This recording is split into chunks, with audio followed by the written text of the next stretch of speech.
आज 2082 साल कार्तिक महिनाको 10 गते छठी मैयाको छठ पर्व नेपालको विभिन्न क्षेत्र विभिन्न सहरहरूमा छठ पर्व मनाइएको सन्दर्भमा आज यहाँ बालाजु 22 धारामा पनि छठ पूजाको कार्यक्रमहरू भइरहेको छ।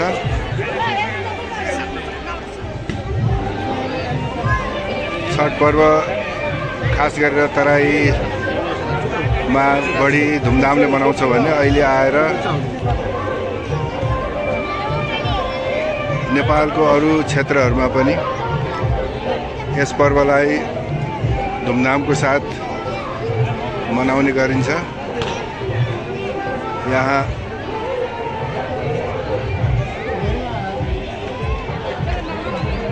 एउटा भव्य मूर्ति बनाइएको छ।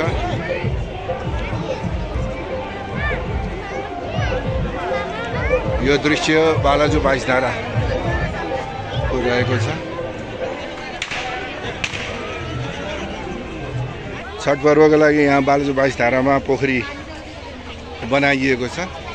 पहिला यहाँ पानी हुँदैन छ। यहाँ आज पर्व मनाउनको लागि पानी जम्मा गरिएको छ।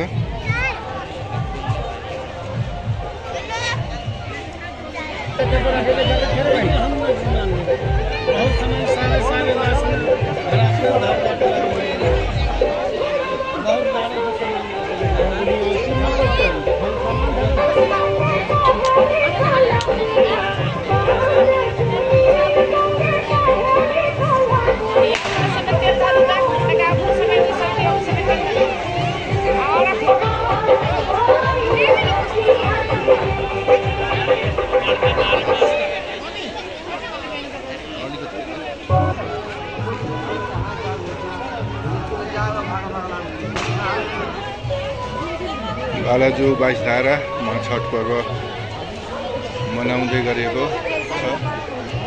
बालाजु 22 धारामा पनि पानीलाई थुनेर पोखरी बनाइएको र त्यहाँ छठ पर्व मनाउन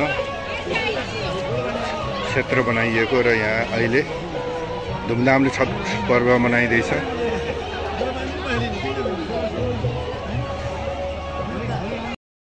यो काठमाडौँ स्थित कमल पोखरीमा छठ पर्व मनाउनको लागि यहाँ पोखरी वरिपरि पूजा भइरहेको छ। कमल पोखरीबाट यो भिडियो खिचेर तपाईहरू सामु राख्दैछु। यो कमल पोखरीको दृश्य हो।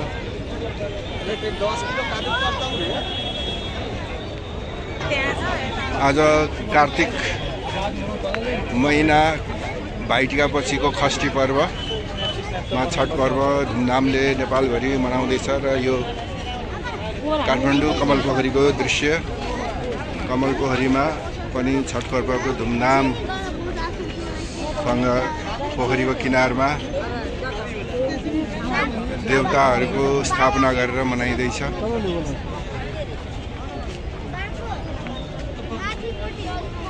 हिजो पञ्चमीको पछि आज खरना भनिन्छ। आजको खरना मनाइँदैछ। आज साँझ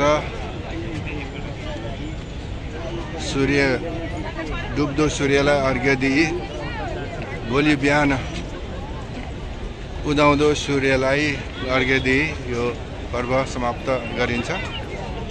चोखो निराहार बसी यो पर्व धुमधामको साथ मनाइएको छ।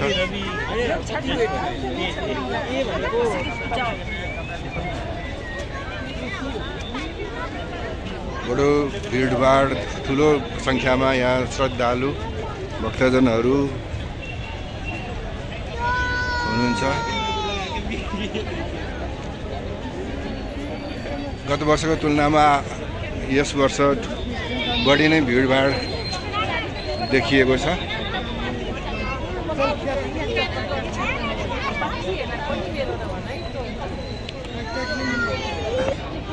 यहाँ जलाशयमा डुबेर आराधना गरिरहेको छ। आज डुब्दो सूर्यलाई अर्घ्य दिनको लागि तयारी गर्दै हुनुहुन्छ महिला भक्तजनहरू। पोखरीको वरिपरि, कमल पोखरीको वरिपरि यहाँ पूजाको तयारी भइरहेको छ।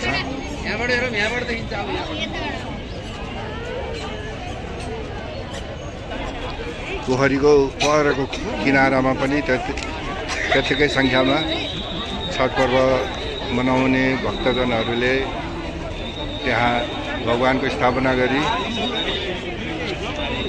डुब्दो सूर्यलाई अर्घ्य दिनको लागि तयारी गरिराख्नु भएको छ।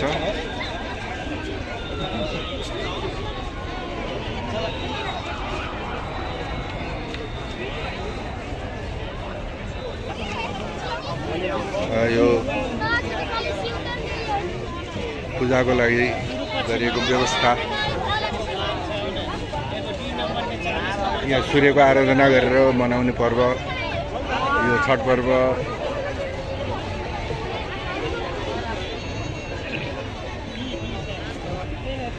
यसरी डुब्दो सूर्यलाई अर्घ्य दिनको लागि महिला भक्तजनहरू तयारी अवस्थामा हुनुहुन्छ।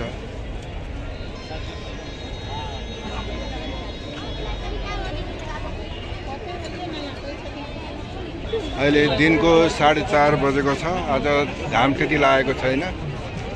घाम नलागेको भएर अलि अँध्यारो नै अवस्था छ। यहाँ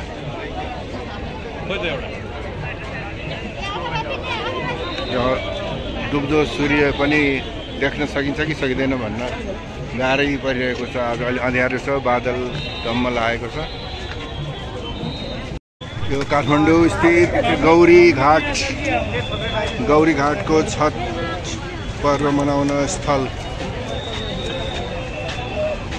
गौरी घाटतर्फ जाँदैछौँ हामी। गौरी घाटमा मनाउँदै गरेको छठ पर्वको दृश्यावलोकनको लागि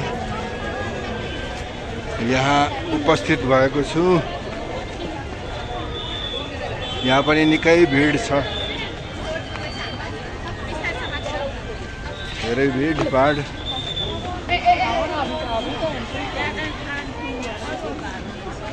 यो बाटो यस्तो छ, अलि व्यवस्थित भएको छैन र यहाँ पर झिलिमिली बत्ती सहितको पण्डालहरू राखिएर छठ पर्व मनाउन गौरी घाट किनारमा भक्तजनहरू उपस्थित भएका छन्। त्यो ठाउँमा जाने कसरी हो?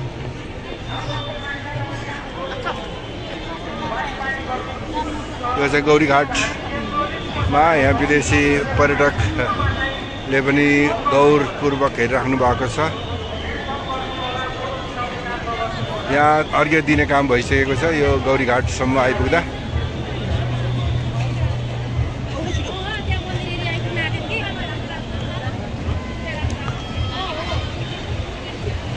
गौरी घाटको पुल दर्शन गर्नको लागि आउनुभएका भक्तजनहरू पुलभरि पनि छन्।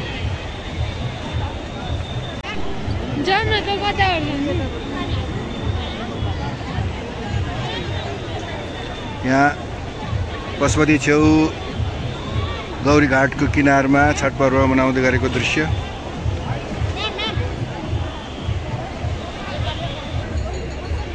खोला किनारमा जानको लागि यहाँ बाटो रहेछ, साँग्रो बाटो रहेछ। साँग्रो बाटोबाट जाँदै हुनुहुन्छ।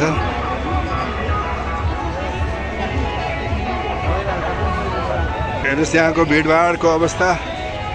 गौरी घाटको छठ पर्व मनाउन लागि दृश्य हेर्नको लागि पाल्नुभएका भक्तजनहरूको भिडभाड, ठुलो सङ्ख्यामा भिडभाड छ। यहाँ विदेशी पर्यटकहरूको पनि अवलोकन गर्न पाल्नुभएको छ। उहाँहरू पनि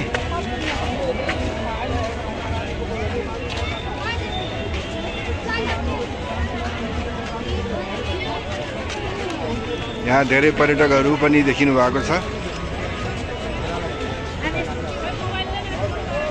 पुल तर्दै वारी पारीतर्फ जाँदैछौँ। वारीबाट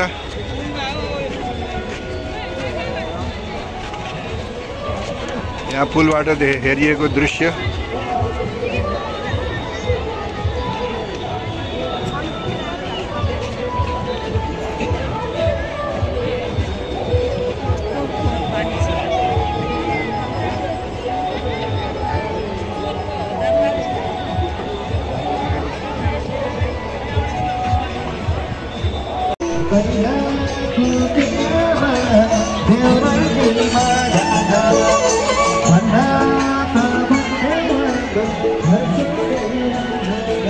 गौरीघाटको दृश्य हो यो। धेरै संख्यामा भक्तजनहरू ओहोर दोहोर गरिराख्नु भएको छ। अब यहाँबाट दृश्य हेरौँ।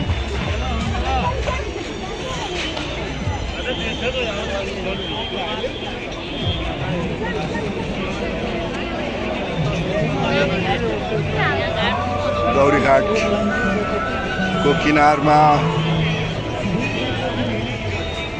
छठ पर्व मनाइँदै गरेको दृश्य यहाँहरू समक्ष राख्दैछु।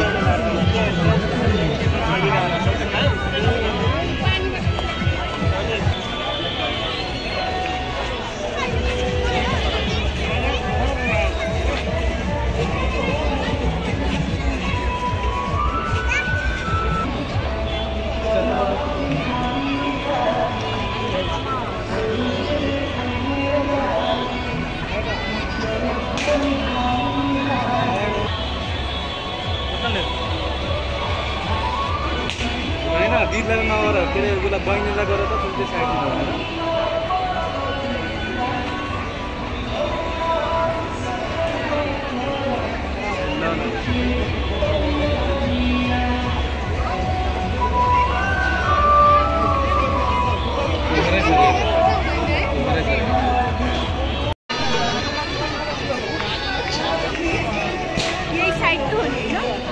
गौरीघाटमा नै छौँ हामी। गौरीघाटको किनार गौरीघाटमा छठ पर्व मनाइँदै र अहिले सूर्य अस्ताउने बेला पनि भयो र अर्घ पनि दिइसकेको। अहिले 5:15 बजेको छ।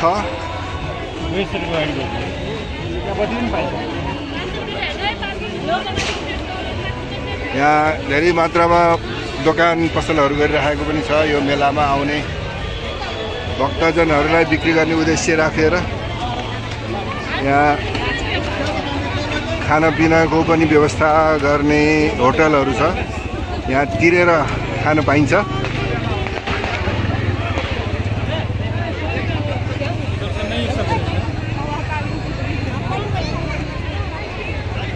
कहाँबाट जाने? के हो कहाँबाट जाने?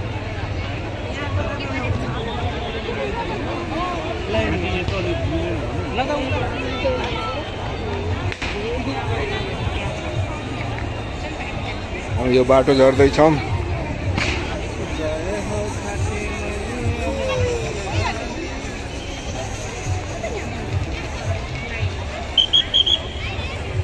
यहाँ राम्रो सुरक्षाको प्रबन्ध पनि भएको छ।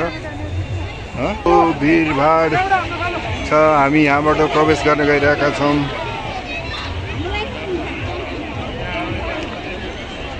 यहाँ पुल तरेर उपारी जाने गर्दैछौँ। यहाँ विभिन्न स्काउटले पनि यहाँ सुरक्षा व्यवस्थापन गर्दै हुनुहुन्छ र यहाँ अर्घ दिँदैछ।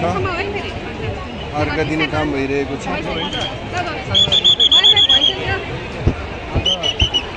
सूर्य अस्ताउने बेलामा यो अर्घ दिइन्छ। अर्घ दिइरहेको छ।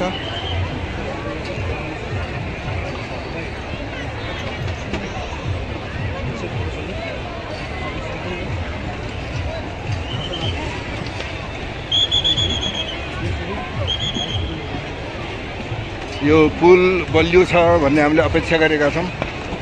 यो पुलबाट हामी तर्दैछौँ।